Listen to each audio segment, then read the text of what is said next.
Hello and welcome to my studio journal. Now back in 2022, I started to redesign my home studio, shifting from software to hardware for the first time. What began as a few videos for some curious students soon became an ongoing unfiltered record.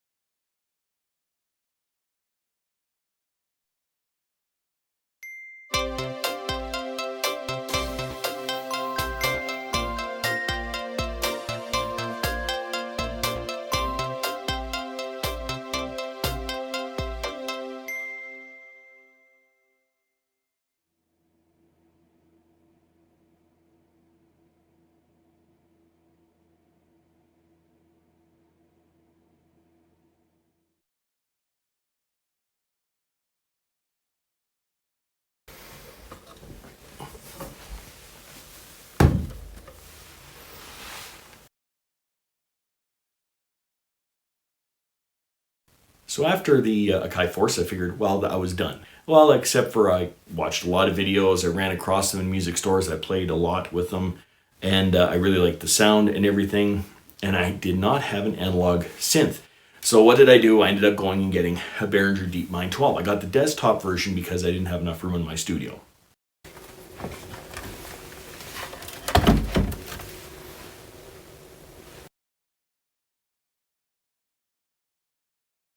Earlier, I showed that I had a Scarlett 2i2. So that was 2 in and 2 out. So I could either bring in 2 mics, or a guitar and something else, or 1 stereo pair. That's it.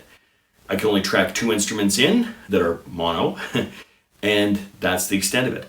So I was starting to get a lot more equipment in here, and I wanted to track more things into a DAW, whether it's Logic or Ableton or Pro Tools or whatever I'm using at the time. So the thing is, I ended up picking up this right here. Now this is a different type of audio interface. This is a Zoom LiveTrack 20. So this, you actually have 20 inputs, and I believe it tracks 20 out as well. So when you're running your DAW, everything that runs into this can run on its own track in your digital audio workstation and record on its own track. So this would work out great, especially if you're trying to develop a synth studio. This works out really well because you can have basically all your gear plugged into this thing. You can control it all from here, more or less, like all the volumes and mix and everything. I wanted to have the mixer here because it made more sense to the real estate. This is only 19 inches. It fits well within here. If I have it on a shelf that's the larger shelves on the other side, I end up wasting a lot of space on each side, which just doesn't look right. And B, it's just wasting a lot of space. If I get another larger synth or something, I can use those shelves over there. It won't fit here. Took this thing, I'm gonna put it in here. And so, all right, so here's the problem. It doesn't fit. I can pull the shelf out a little bit. And I mean, if you want anything plugged in it, it's not gonna fit. So then how would I go about solving a problem like this? Well, I have a lot of space here I can use. So if I could just make this prop up more, then I have no problem. Basically went with a different stand. Instead of using one of these laptop stands, what I did was I went with another one of these metal guys. So that just props up, put this on the highest setting for at least right now, put this here, and now all of a sudden when I go and put the live track on there, like this, whoop, sound like it hit hard, didn't hit hard. When I put it on here, now all of a sudden it fits just perfectly. In fact, I can see everything a lot better, as well as I have all this room up here. I have lots of space back here for the cords to go. So anyhow, this is how I ended up solving that problem, so I can have it right where I want it. It doesn't take up too much real estate, and it fits just perfectly in there. Plus it's also on the wall. All the instruments that are on this wall right here just go right into the mixer. And I only have to have the cords from the mixer going around the room. So now I only have to have 2 cords going around the room instead of, I don't know, 12, whatever it was going to be in the end. I always thought it would be neat to have kind of like a modular or a semi-modular synth, which I've never owned one before. Once again, after doing my research and, being a keyboard guy, I kind of wanted something with a keyboard on if I was going to experiment at all with anything like this. So I ended up getting a good deal on, well, an Arturia Mini Brute. This thing is really neat. It has a big patch bay that you can play around with if you're not familiar with modular synthesis. this is kind of a good place to start. So anyhow, I picked up one of these things then.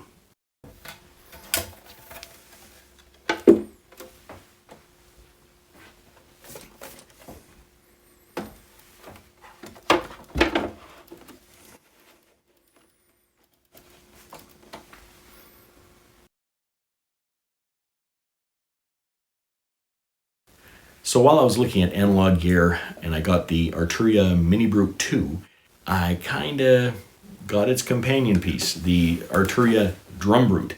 So I ended up picking up this thing. I got it for a really good price. And I figured, why not try it out? I really don't even know all of what this thing does. I haven't had a chance to dig into it yet. But anyhow, so I ended up getting an analog drum machine.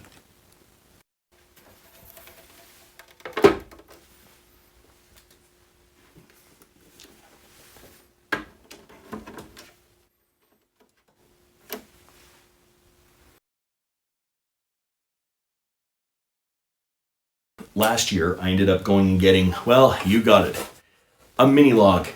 These things are great. I thought also looked kind of cool with the like silvery type aluminum finish on that sort of stuff. But it's analog. It's a 4-voice analog synth. But it's digital in the fact that it can recall your settings in that. So you can actually store things in here as well as just create things using all the knobs and switches. So this is not a semi-modular like what the other one was. So I thought I would try something a little bit different. This is more along the lines of a DeepMind 12, except for it doesn't have as many voices on it. It had some really cool features, so anyhow, I ended up picking that up as well.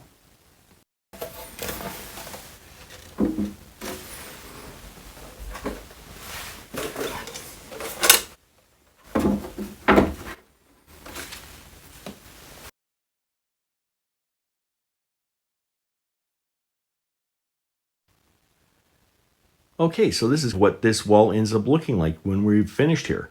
So, I mean, it looks like there's all these extra shelves, 2 extra shelves there, and there's one at the top, so that's 3 on that side, plus there's another 2, 4, 5, and 6 shelves extra.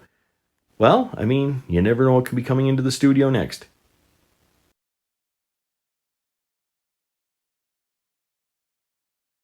So tomorrow, it's a matter of starting to wire up maybe the piano wall and work our way around, wiring up every wall as we go. Also creating a shopping list. I know I'm going to be short on some cables, so it's going to be a matter of just finding out how to put everything together again in this new configuration. We'll see where we get to at that point.